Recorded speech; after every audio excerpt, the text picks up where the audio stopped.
Hi everyone, it's Rax. By the time this video comes out, it should be just about time for the last Epoch League to start. So I want to go over some leveling guides real quick, just provide some high-level context about how they work, especially for probably the three most popular guides that are going to be coming forward, so you can get into the endgame quickly and start hunting for all the godly loot and going for Uber Aberoth. So first, let me start off with what I'm not going to cover. I'm not going to cover anything that isn't for Acolyte or Primalist. Acolyte covers Flay Lich, it covers Abomination Necro, and the Primalist is going to cover the Bear, Beastmaster, or if you're going to go Raptor or anything like that. If you are going to go a Void Knight or a Paladin or anything like that, there is a new Sentinel leveling guide that looks like it's based around Judgment. It used to be Javelin, but it looks like they nerfed that. So this has been redone. I've never leveled as it before, but I've heard this new thing is very strong, so it should be a breeze. And then Rogue is probably still the fastest by far. If you've ever leveled Rogue, if you've never leveled Rogue, you're missing out.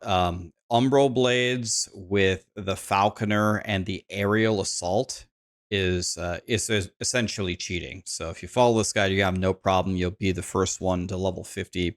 I think you'll beat every other class quite easily if you're playing Rogue. Now, I haven't played the Mage in a minute, but I've heard that Shatter Strike is also pretty solid. So Mages shouldn't have a problem either. Let's cover Acolyte and the Primalist.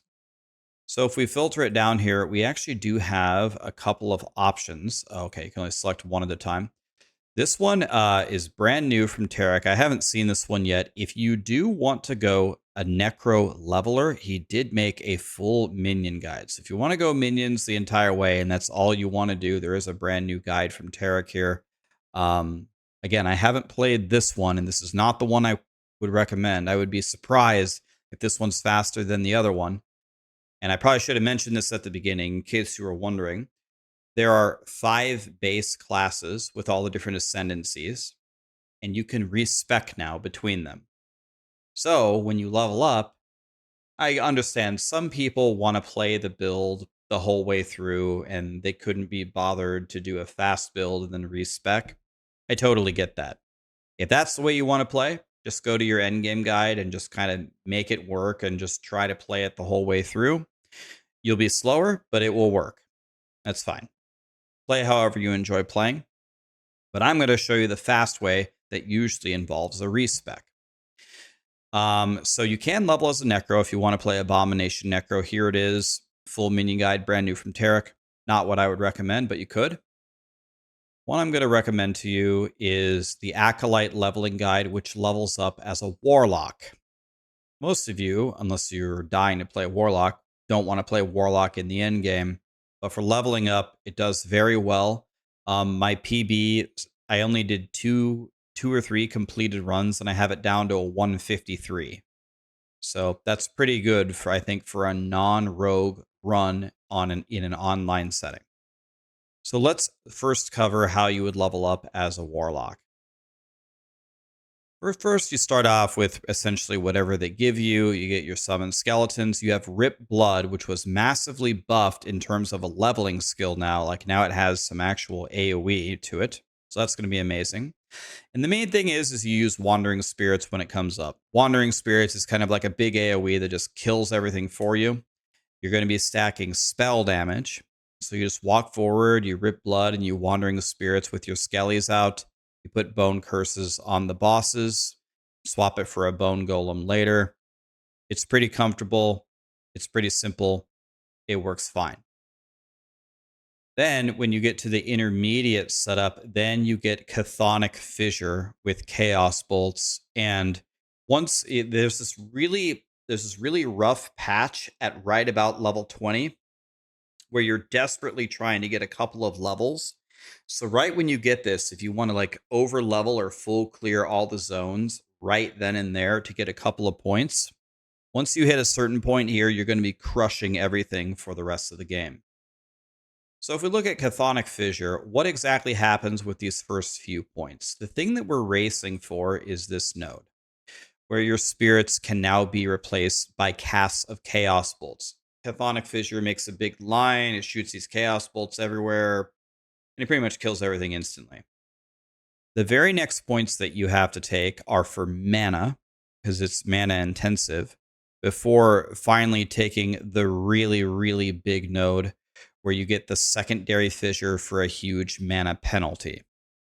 By the time that you reach this many points in Chthonic Fissure with the 3 Chaos Bolts, the mana solved, and then the double fissure shooting the Chaos Bolts everywhere, you essentially just lay down a fissure and the whole screen dies. And especially if you're stacking spell damage, health, and physical res, that's the main things you're going to be looking for in terms of itemization. So you spec into Spirit Plague and you go north in the tree. And the reason why you do that is for wards. You can stay alive and then you get bleeds and more things with bleeds, right? So these things are very good to throw one into big packs of enemies or refresh it on the boss. I think it has a duration of 3 seconds. 3 seconds. Refresh it on the boss every 3 as your Chthonic Fissure is ticking. Other than that, you just spam Chaos Bolts and move around with Transplant. So the rotation would be on Trash. You pretty much just throw a Chthonic Fissure and you could throw a Spirit Plague as well if you want. Big group of enemies. Boom. They're going to die instantly. Then you fight a boss. You throw down your Chthonic Fissure. Spirit Plague. Channel the Chaos Bolts. Boom, boom, boom, boom, boom, boom, boom. And then refresh Spirit Plague. Back to channeling the Chaos Bolts. Eventually your fissure will fade away. Refresh it. The boss will be dead. It's really that easy. And the defense is extremely, extremely good. From Spirit Plague, and then in the passive tree, I mean, you don't really get too far in the passive tree. There's nothing crazy here. But essentially, the first couple nodes that you take are for damage and then for ward. So any items that you get that have anything to do with ward or health regen, I did 3 runs in 3 full runs in hardcore, and I did it in softcore, but I never died one time. No deaths. So it's very, very tanky. Keep in mind, I was speed running. I'm just running forward as fast as I can. If you stop to smell the roses at all and kill some things and actually put on some gear and maybe even craft something and just max your physical res, I don't think you're going to be able to die. You level up to 50, and then you can decide what you want to do. Do you want to go Flay Lich? Do you want to go Abomination Necro? Do you want to go a different speed farming build in the tier list?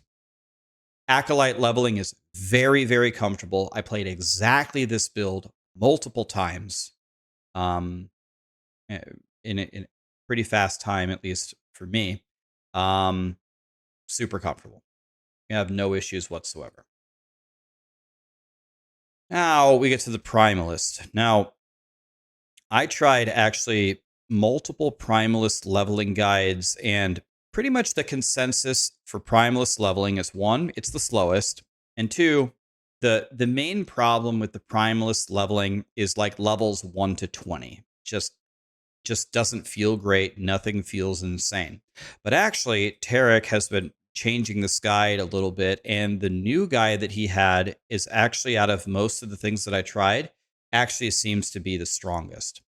And what he's opting for now is a very totem heavy build. So the main thing that's going to be doing your damage early game is summon Thorn Totem. There's a couple of different ways that you can build it, but he's running straight down here for the single projectile with the Pierce. Then you can move up and grab the extra totem. And you just throw these totems down and they kill people. Pay attention because it scales off of minion and attunement. So it'd be also minion spell and minion physical. These are so rare to find in the early game. Really, the thing you'll probably find is like some attunement.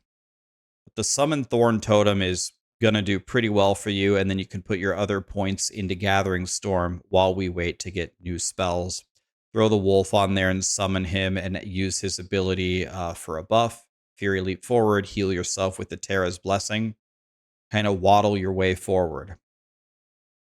Then when you become a shaman, we're going to play as a shaman. By the way, a shaman is a very good speed farming build. I think it's one of the highest ranked speed farming builds on the tier list. If we want to check real quick for speed farming and we click Primalist, you can go Tornado Shaman or Totem Shaman and farm a lot of your gear for your Beastmaster before you respec. So you don't have to respec instantly if you don't want to. But anyway, we're going in for the totems. And this summon storm totem is powerful. It's really good.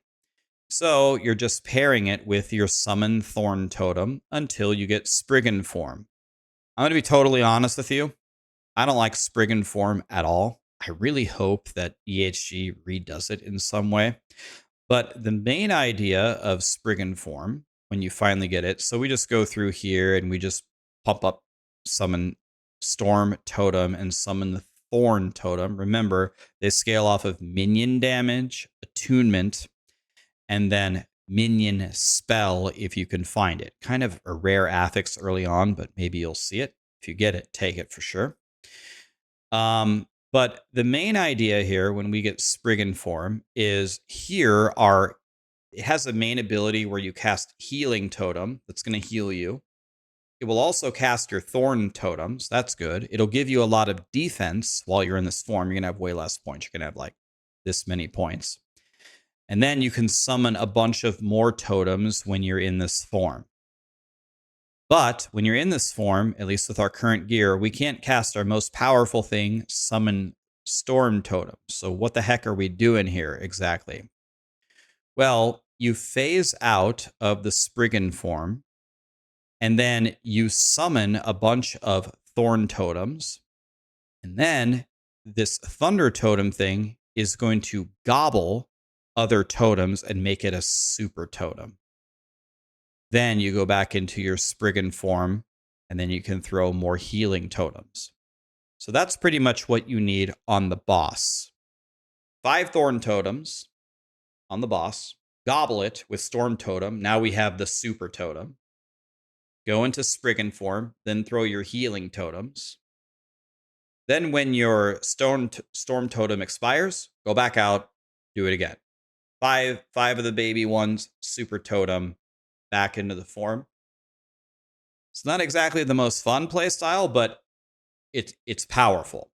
And when you're just running along, I have found that just running along in Spriggan form and throwing either the healing totems, which now spawn 3 with 1 cast, it's almost good enough just to clear everything. Or you can actually just run in human form and just throw a summon Storm Totem with the Thorn Totems here and there, and they'll all die. Pretty much the idea is run around with totems all the time, lay them down, they kill everything for you. There is another option. If that does not sound fun to you, there is another way that you can level. There is another option here if you go Primalist. You could level as a druid if you want. And this is a completely different build that doesn't rely on totems. It does Tornado and Gathering Storm and has Werebear form if you want to do something different. My best time on this is 2 hours flat. So 7 minutes slower than the Warlock and at least 20 minutes slower than a Rogue. But, it's not exactly a race, I don't think there is an official race, first of all. And hey, Chapter 10 is the new thing. So maybe going at the speed of light is not exactly the goal this time. But this is what I've been practicing. It absolutely works. Tarek is a godly runner and a godly guide rider. So I just wanted to touch base and just go through and explain to you what these different leveling processes would look like. The Primalist will have no problem respecing to Yogi and just playing Yogi straight away. That's fine. You don't need gears. So once you get out of the campaign, you can do that right away. And for the Acolyte, I really don't know if I would spec Flay Lich right away. You could probably get away with it more with the Necro. But if you're going Flay Lich, you might want to keep playing Chthonic Fissure for a bit to farm some of the pieces that you need before you respec. But we'll have to see how powerful it is. This is all just theory. Who knows? Maybe it's way better with no gear. Maybe Flay Lich is way better with no gear than I think it is. But I'm just telling you what I think I know so you can make the best decision for yourself. Those are the leveling guides, guys. I will be starting Primalist. We're going to make Yogi because I think it's going to be the most powerful. Farm everything. Then the moment I kill Uber Aberoth and have any gear, I'm probably going to make the Flay Lich. And then I'll tell you what, secretly, if I have time, I really I'll tell you what I really want to make. I want to make this Acid Flask Rogue. Might make that. Or I might make the Abomination Necromancer. I just can't stand summoning all the minions, taking them all off my bar, and making a different build. Ooh, I don't know if I can stomach that, but maybe.